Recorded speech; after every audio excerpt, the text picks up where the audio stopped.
What's happening, everybody? Welcome back. This is Forgo, and today we're going to do a little roasting. And all of these people that we're going to roast were in the live stream that I was doing yesterday on YouTube. So shout out to all of you. And we may be editing some of this out because I don't want you guys to watch me sit there and plug in a bunch of names, because I'm pretty much slow as molasses on a winter day when it comes to doing that. So Jajan here, he wants to know who to build next. So I'm actually going to try to get some advice maybe on your cards, maybe the next step you should be doing for your cards and the characters that you might want to build. And for Jajan here, I'm taking a look at your cards, and as far as your card effects, they look pretty good, man. Your cooldown looks really nice. You got little Pierce, which is great. Your ignore defense is spectacular. Actually, you have more ignore defense than you actually need, but it's great. More is better than less. And your attack speed is a little bit low. You really want your attack speed around 18 to 21%. That's really the sweet spot, but still very, very good stats. Not bad at all. And the next thing that I would let you know to do is I would probably still work on this cable card. I see you have one blue stat on this card. Try to get those other two blue stats so you can get that little bit of extra Pierce, and that's really going to help you do a lot more damage with your account. As far as characters, I went and looked over this a little bit already, and three characters that I think would really help you out is Human Torch. So we'll screw down Human Torch here. And as you can see, man, you don't even have his uniform. You haven't transcended him. This guy is an absolute god. One of the strongest characters in the game, with his insane heals and all his buffs, his energy buff, his damage proc on the force skill, and the new uniform. And this guy's crazy. You really should be working on this guy. This guy's going to help you so much in World Boss, and really in Danger Room. He's freaking insane. GBR, just a monstrous character, period. Especially with the cards that you have, this guy's going to plow through content. You put a CTP or Judgment on him, he's going to be insane. And if you really want to add a little something for him, now I know this is only going to be for him or maybe Mr. Fantastic, but the Thing would be a great support for him. Now, I haven't built a Thing myself on my account, but maybe you would want to build up the Thing. You know, he's going to give that extra 40% increase of all attack, and he's going to give that increased boss damage if you have the uniform for him. But I can see you're still working on him, so maybe that's something you want to hold off on. And then I also noticed that, you know, your Black Order characters, let me scroll up here a little bit. I see that Proximus at 1 star, Corvus at 1 star, Coles at 1 star. I mean, if you're looking for characters for World Boss, and I believe that's what you're looking for, Cull Obsidian is going to be the best amongst the Black Order.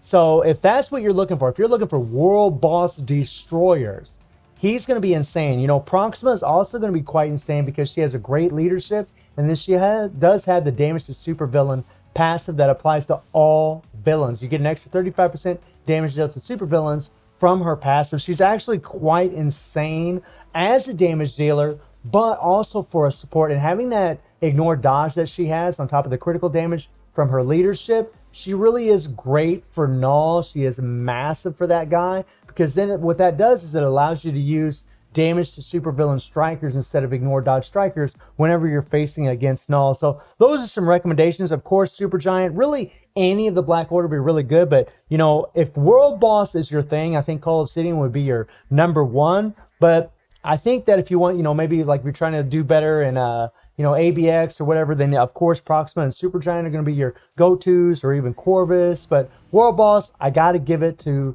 Cull. So Arthur here is looking for easy World Boss clears. And the first thing that I noticed about your account is you do have decent card stats. Your cooldown looks pretty good at 28%. Your ignore defense looks really good at 41%. A little bit more than what you need, but still fine. Your attack speed is a little bit low. Really, you want that around 18 to 21%. That's the sweet spot.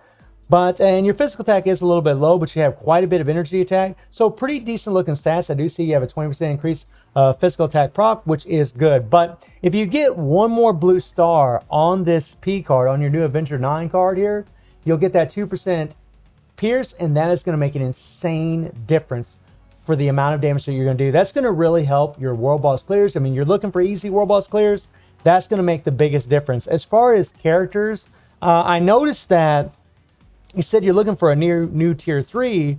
Well, Cable would be your next tier 3 in my opinion. If you have the Kid Cable uniform and you get this guy to tier 3, He will murder World Boss. Even without Pierce, this guy is absolutely insane because, especially against Null, because he has the ignore target dodge rate leadership, that's going to be insane. You put a CTP of energy on him, and you will have pretty much max ignore dodge.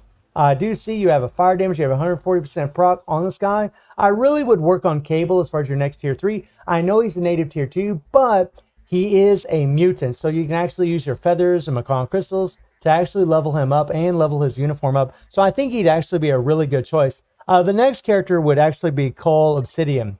Again, if you're looking for easy world boss clears, this guy is going to be your man. You know, if you're not caring about ABX, if you're not caring about squad battle, I mean, these characters, well, actually, Cable's insane for squad battle, but Cull Obsidian is a monster against world boss. I mean, you know, this is why I always ask people, what is it you're looking for? Are you looking for like well-rounded characters that are good, you know, that have a lot of utility? Are you looking for characters that are just freaking insane in world boss? I mean, what are you looking for? And world boss, it's going to be Cull Obsidian, at least in my opinion. And I know they're both native tier 2s, but I really do think you're at a place in this game right now where those are the characters that you really should be working on, especially after I look through your roster. I think that those are the next two that you should be queuing up. So Harsh Betty didn't let me know what he actually wanted me to look at, so I'll just give a gist of what I think about his account. So the first thing is his cards. His card effects actually look pretty good. Good cooldown, good ignore defense, pretty well-rounded attack stats. Attack speed's a little bit low. Again, 18-21% is the sweet spot, but the cards look really good. You got that 20% increase of energy attack proc, or physical attack proc, but you don't have any pierce. So that's definitely a thing you want to be working on, is you want to try to get some more pierce. I see you've already started working on this Loki number 2 card, and unfortunately it doesn't look like you've had any luck so far. You don't have any blue stars.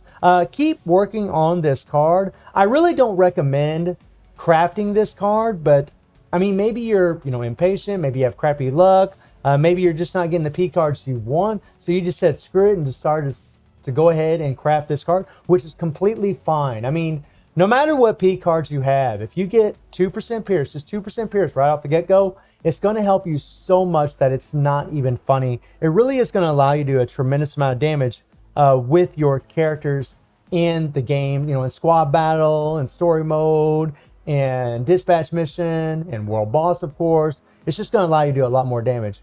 And as far as your characters, I mean, you do have quite a few characters leveled up. I see you're still working on Null and Mephisto. You do have Beta Ray Bill leveled up, which is really great. But really, you've already kind of been working on Supergiant here. Man, finish out this ISO 8 set. Fill out this ISO 8 set for her, because she is freaking nutso. This is a damn strong character. And I scroll down here a little bit more. I see you don't have Doctor Strange at tier 3. I mean, he would be a good asset to have in World Boss. I mean, Doctor Strange is actually very strong, especially if he has some Pierce. But, you know, the fact that he has that 20% ignore target dodge rate leadership with the 30% ignore dodge really does help. You could work as far as Storm as far as the support. She's a really great support character, although it might not be what you want to hear. If you have the Maker uniform, you could work on Mr. Fantastic for World Boss. I mean, those characters really would help. Cyclops would be a really great support also if you had him at tier 3. Really would be an amazing leadership. But you're definitely on the right path. You're definitely working on the right characters to level up. I imagine you're able to get 5 World Boss clears every day with your account against World Boss Legend. But finish out Supergiant. I think that would really help you out a lot. So All Black J, or Nightbat here, has a pretty interesting question. He wants to know why his Moon Knight is so weak. So the first thing we're going to take a look at is his card stats. Now, I'm seeing a lot of Pierce. I see 2 cards with Pierce here, which is crazy, right? He's got 10% Pierce, so your Moon Knight ought to be doing pretty freaking insane. Your ignore defense, your cooldown looks really good. Your attack stats look really good. As far as your physical attack with your all attack, you got 68% physical attack in total, so that's actually really good. Your attack speed is a little bit low, but you have a lot of critical rate, critical damage. This is a very good card stats for the most part. Very well rounded, very nice to see. And as far as your Moon Knight, let me take a look at him. Let's see. So here's one thing that would really help Moon Knight that I'm noticing already is you don't have a fully awakened isolate set. And you didn't specify whether you're trying to do better with Moon Knight in ABX or whether it's World Boss. But I mean, I would think with that 10% Pierce and having a CTP of energy, your Moon Knight ought to be doing freaking amazing in World Boss. He ought to be freaking clapping, my friend, just clapping and destroying. As far as Urus is pretty good, but I mean, you could always put Odin's blessings on him. You could always take these physical attack Urus, and you do have some Odin's blessings, but you could take these physical attack Urus and make them mythic. That would actually help increase his stats. If you had a fully awakened isolate set, that would help because you're actually going to increase his stats. You're also going to get an extra 20% attack from the proc from having this ISO set when it's fully awakened. That would make a difference. But other than that, I mean, other than just increasing your Urus, fully awakening ISO set, you really should be murdering with this guy. I mean, he should be doing pretty damn good. I mean, with my Moon Knight can score over 8 million in ABX, and Pierce doesn't work against ABX, and I have about 87% physical attack.